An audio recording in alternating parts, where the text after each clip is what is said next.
Story 1. AITA for telling my brother that he has no idea what he's talking about because he isn't a parent. I, 26 mem, have 3 kids under 5, 4F, 4F, and 2M, with a 4th kid on its way.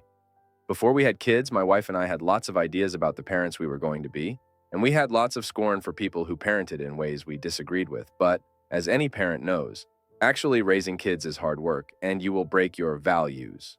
My brother, 22M, is doing a psychology degree, with a few modules on child psychology and development.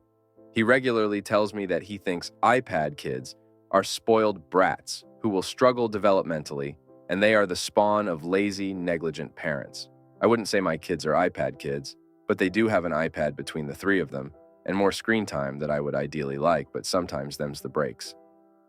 My brother also disapproves of the fact we give our kids sweets as bribes, occasionally, and have lied to our kids.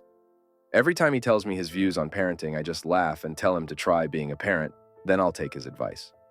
Recently, due to an emergency, my wife and I needed a babysitter for a whole day, so I called my brother because, despite his judgment, he is actually very good with our kids. When we got home in the evening, the kids were in bed having had dinner, and we thanked him profusely. He very earnestly told us that, now he had experienced being a parent, he realized that not letting your kids use screens was very easy, and they hadn't watched TV or used their iPad in the 12 hours he'd been there. He also said he'd calmed their fears. They had been aware of the emergency a little bit. Read to them, not had to bribe them to do anything with sweets, and he'd dealt with very calm, relaxed children, as opposed to the brats they normally are when they're with me, his words. He gave us a 20-minute lecture about our bad parenting, and now that he was in a position to give advice, he was going to give it. We'd been planning on giving him $200 to thank him for doing this for us short notice and looking after the kids for so long, but we sent him on his way without any pay. The next day, I called him up to tell him I thought his behavior was incredibly inappropriate, that I appreciated him looking after the kids, but it was better he didn't see them for a while, and that him springing that all on us, especially after a day of stress, showed how immature he really was. I told him that he actually didn't know anything about parenting because he wasn't a parent. I concede I may have gone too far, but my mom called me up later to tell me my brother was crying, and she called me a dickhead because he was just trying to help. And apparently I'm a bad parent for dealing with people's kindness so rudely. My brother and parents are pissed off at me and not talking to me, so AITA? AITA for refusing to pay for my younger sister's wedding despite my parents' insistence? Not the a-hole hi everyone to start this off. I just came here to tell you about what happened. This is a bit long, but I need to get this off my chest. I'm a 32-year-old man, and I have a younger sister, who we will call Emily, who is 24. My parents have always spoiled her, and it's only gotten worse as we've gotten older. I don't mind helping family, but this situation has gone too far. Here's the story. I started working right out of college, saved diligently, and now I own a small but successful business. My parents, on the other hand, haven't been great with money. They've always lived beyond their means, and as a result, they never really had savings to fall back on. Emily, being the youngest, was pampered throughout her childhood and teenage years. She got everything she wanted, new car at 16, fully funded college tuition, which she dropped out of, and frequent shopping sprees. I, on the other hand, worked part-time jobs and took out student loans to get through school. Fast forward to now, Emily is getting married to her boyfriend of 2 years. They announced the engagement a few months ago, and my parents were over the moon. They immediately started planning a lavish wedding, far beyond what they can afford. Naturally, they turned to me for financial support. At first, it was small things.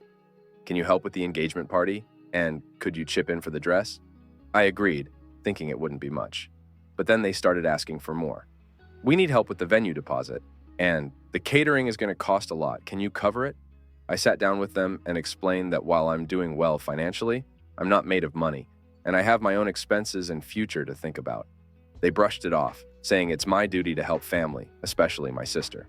They even suggested I take out a loan if necessary. The last straw was when they asked me to pay for the honeymoon.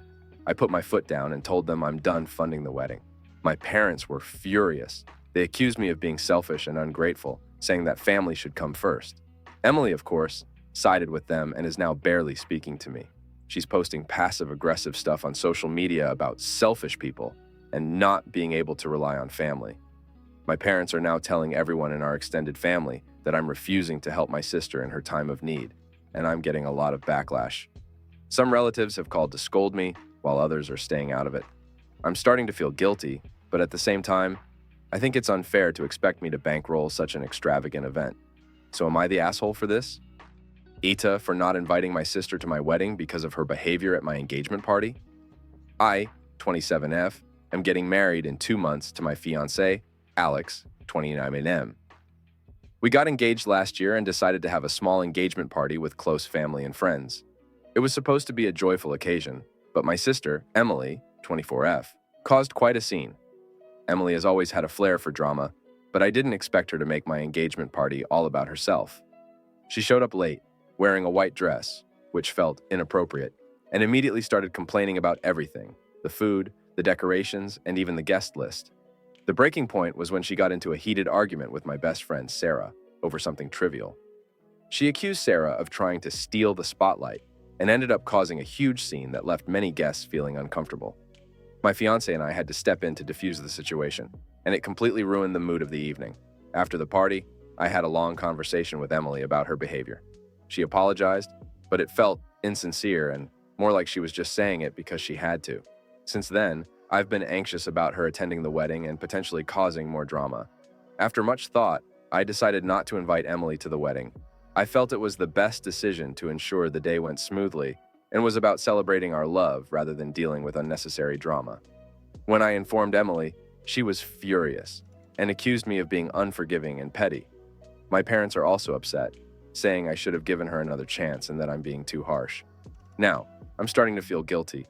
I don't want to cause a rift in my family, but I also want my wedding day to be peaceful and happy. AITA for not inviting my sister to my wedding? AITA for yelling at my sister that my wedding is not her wedding.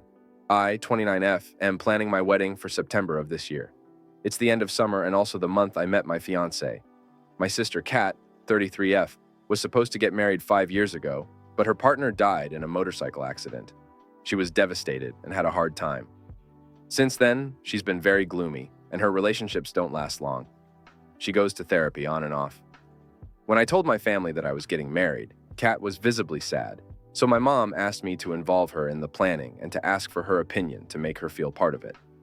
However, she didn't agree with my choice of September, thinking it's a bad month for a wedding. She also didn't like the colors I picked or the dress I wanted. I tried to listen to her sometimes.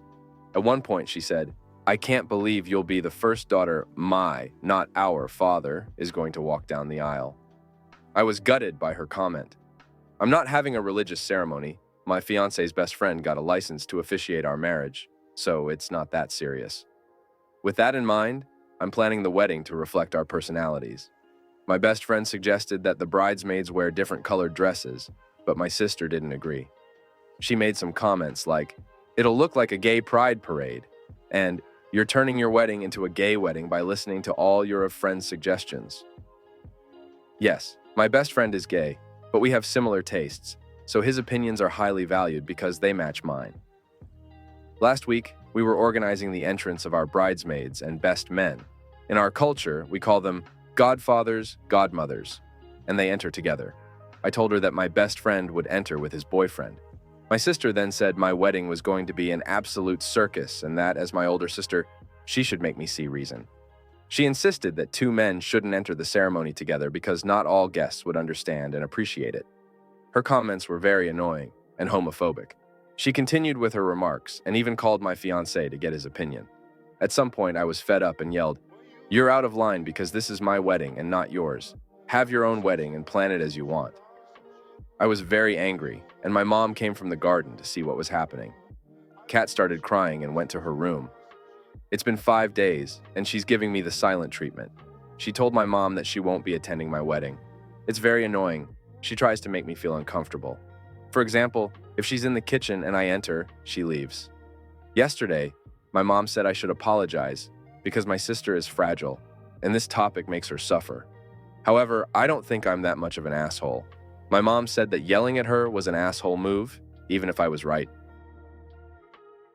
AITA for yelling at my sister that my wedding is not her wedding. I, 29F, am planning my wedding for September of this year. It's the end of summer and also the month I met my fiancé. My sister Kat, 33F, was supposed to get married 5 years ago, but her partner died in a motorcycle accident. She was devastated and had a hard time. Since then, she's been very gloomy, and her relationships don't last long. She goes to therapy on and off.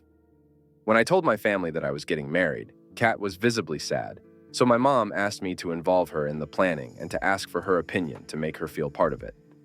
However, she didn't agree with my choice of September, thinking it's a bad month for a wedding. She also didn't like the colors I picked or the dress I wanted. I tried to listen to her sometimes. At one point, she said, "I can't believe you'll be the first daughter my, not our father, is going to walk down the aisle." I was gutted by her comment. I'm not having a religious ceremony. My fiance's best friend got a license to officiate our marriage, so it's not that serious. With that in mind, I'm planning the wedding to reflect our personalities. My best friend suggested that the bridesmaids wear different colored dresses, but my sister didn't agree. She made some comments like, "It'll look like a gay pride parade," and "You're turning your wedding into a gay wedding by listening to all your friends' suggestions." Yes, my best friend is gay, but we have similar tastes, so his opinions are highly valued because they match mine. Last week, we were organizing the entrance of our bridesmaids and best men. In our culture, we call them godfathers, godmothers, and they enter together. I told her that my best friend would enter with his boyfriend. My sister then said my wedding was going to be an absolute circus and that, as my older sister, she should make me see reason. She insisted that two men shouldn't enter the ceremony together because not all guests would understand and appreciate it. Her comments were very annoying and homophobic. She continued with her remarks and even called my fiancé to get his opinion. At some point, I was fed up and yelled, "You're out of line because this is my wedding and not yours. Have your own wedding and plan it as you want." I was very angry, and my mom came from the garden to see what was happening. Kat started crying and went to her room. It's been 5 days, and she's giving me the silent treatment. She told my mom that she won't be attending my wedding. It's very annoying. She tries to make me feel uncomfortable. For example, if she's in the kitchen and I enter, she leaves. Yesterday, my mom said I should apologize because my sister is fragile, and this topic makes her suffer. However, I don't think I'm that much of an asshole. My mom said that yelling at her was an asshole move, even if I was right. October 2024, my husband invited his coworker and her husband to our house. We had game night every weekend at our house, and apparently she wanted to join because it sounded fun. So, of course, we invited them over. She's abrasive and loud and just super annoying. She'd go on to tell us stories of how she got super drunk and gave her husband head and threw up on his dick, stuff she'd talk about. Anyways, she got drunk and became loud, and her husband seemed very annoyed at her at the time being. Weeks after this hangout, I found out her husband served her divorce papers and said he didn't love her anymore. My ex-husband, being the savior that he is, would comfort her and invite her to our house, hang out at the gym with us, etc. And she did. Over time, I found instances of her to be off. One night when my ex was getting ready to leave for work, she'd called him and said the bathroom door in her app was locked on the inside and she needed him to fix it. I told him he'd be damned to go over there alone, so he invited his friend, whom he told me had a crush on her and vice versa. My ex's grandma died and she came to the funeral. Having never met her, she brought a sympathy basket worth several $100s to the house when his grandma died, which I found off of her to spend so much money when she herself was going through a divorce. At one point, we had pics of us and family members on our fridge, and she saw it and went out to her car and grabbed a graduation invite of hers to hang on our fridge. Needless to say, I noticed these things and became very suspicious of it all. Weeks leading up to the day I found out, my ex was very distant, no sex for 3 months. We hardly interacted, and I even began counseling because I knew our marriage was on the rocks. My ex and this girl confessed their love for one another with the guy friend who she supposedly likes, and he liked her. They did it so they would be held accountable because the friend wouldn't allow this to go on any further. So that night, he came home and confessed to me that he had indeed fallen for this girl. I was devastated. The girls from the group comforted me and allowed me to stay with them in the meantime, and even helped collect my stuff during this period. Once I found out that they had been intimate and said they loved each other, I actually ended up in a mental facility. I spent a week there and came back. Ultimately, the friend group said they wouldn't choose between the two of us, but that they were going to accept my ex and this girl together. My life fell apart as I knew it. And even after this, they are still together. I'm just heartbroken, and I'm not sure how to feel about all of it. I can't help but think he was miserable being married to me because of my anxiety and depression, and which ultimately lead him into the arms of another woman. I can't help thinking about how happy he is that he doesn't have me holding him back, and how she can do everything I couldn't do for him. I'm miserable at the idea of their happiness, and I know that's something I shouldn't focus on, but I can't help it.